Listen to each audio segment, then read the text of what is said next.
Welcome to Southsidewesteros, where we explore the world of Game of Thrones. From the fist of the first man to the catacombs of the Red Keep, no secrets will be safe from us. Enter and forever be changed. There is only one God, and his name is death. And there is only one thing we say to death. Not today. Hello and welcome back to Southside Westeros. Thank you for joining me today. I am D. Paul, your master of whispers, and today we're going to be discussing Tywin Lannister. Tywin Lannister is one of my favorite characters. Let me tell you, I used to get chills initially when I first watched the episode. Now, spoiler alert, if you're listening and you have not seen Game of Thrones, then I'm going to get into a lot of events. So if you don't want to ruin it, hit pause, go see the series, come back, and then enjoy it with us. For the rest of you wonderful folks, you, as well as I, are hopefully big fans of the series, while we can be hypercritical of plot holes and things, but I'm going to also talk about the things I like. One being Tywin Lannister. Again, he is one of my favorite characters because I believe he is extremely misunderstood. And I think if you look at his life, the 67 years that he stayed on Westeros, then you would get a different picture of him and realize that, in my opinion, and I'm going to say it up front, he was the only character equipped to win the Game of Thrones. And I'm going to say it again. Let's pause. Tywin Lannister was the only character equipped to win the Game of Thrones. And if those around him had listened and followed his instruction to the letter, then we would have a different ending to the story of Westeros. But we'll get into that. Now, for the purposes of this podcast, we're just going to focus on Tywin, the character played by Charles Dance that you saw on the small screen in A Game of Thrones. For 5 seasons, he was the moral compass of the war. And when I say moral compass, Tywin himself did what he had to do.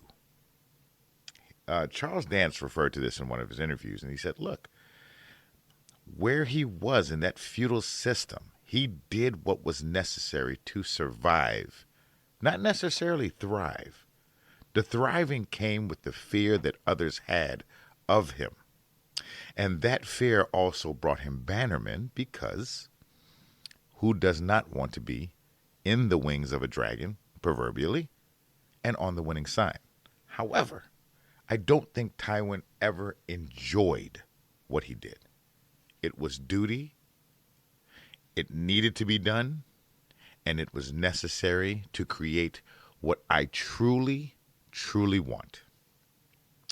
Immortality. That's right. Tywin Lannister wants to be immortal. Now, of course, he's an intelligent man, so he understands he won't live forever, but he wants his legacy to live forever. Great men want to live forever through their acts. Shakespeare, Van Gogh, Mozart. These people intentionally made themselves the epitome of whatever discipline they chose to follow so that they would live forever. And that is what Tywin Lannister wants to do. He's going to make his house one of the greatest houses to ever reside in Westeros, and they will be spoken of 1,000 years. Because in the words of Al Pacino in the movie Stand Up Guys, we died twice.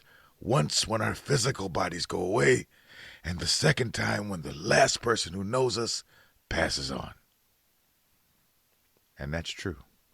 So his whole motivation throughout the entire Game of Thrones was to be immortal.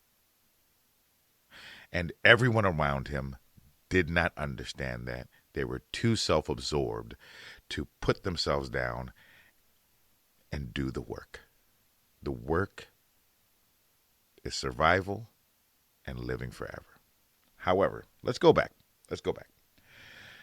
So let's look at a Tywin Lannister. And we are going to have to reference the book a little bit to give you some subtext into what created this guy. So, the son of Tytos Lannister. Tytos Lannister, for all intents and purposes, is a fool. He is not respected at all. He's openly mocked. They borrow his money, never return it. His bannermen do what they want. There is little to no fear of any reprisal from being disrespectful to him. And Tywin grows up seeing this. And it wasn't until Tywin had to take over during a battle and actually won is when the tide started turning for the Lannister. And in about a 20-year period, a young Tywin successfully turned his entire house around. Fortunes, financially, their standing in the community of Westeros. And quite honestly, he instilled a fear that was never associated with a Lannister in his lifetime. And when he did that, he understood that to maintain this, I could never be soft. I could never be nice. Everything has to be a pragmatic position.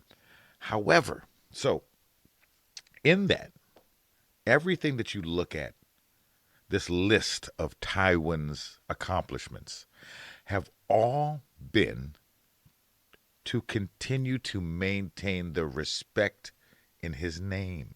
So he cannot show weakness.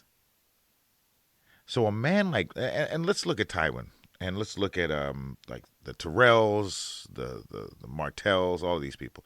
Yes, they're the leaders of their people, they're the politicians, but I liken them more to CEOs. These people are CEOs of their particular and respected areas. And as CEOs, they have to lead their area or their company to prominence, profit, and growth. So Tywin does things that a CEO would need to do. He makes those rough decisions. If a CEO knows the bottom line is I have to fire 200 people, he's going to do it. If a CEO knows that, hey, I have to take over this company and kind of gut it and absorb everything good so my company can survive, he's going to do that. And those are the things that Tywin does. And CEOs, they're very hard-nosed. They're very tough. They tell men what to do. They fight. But you'll find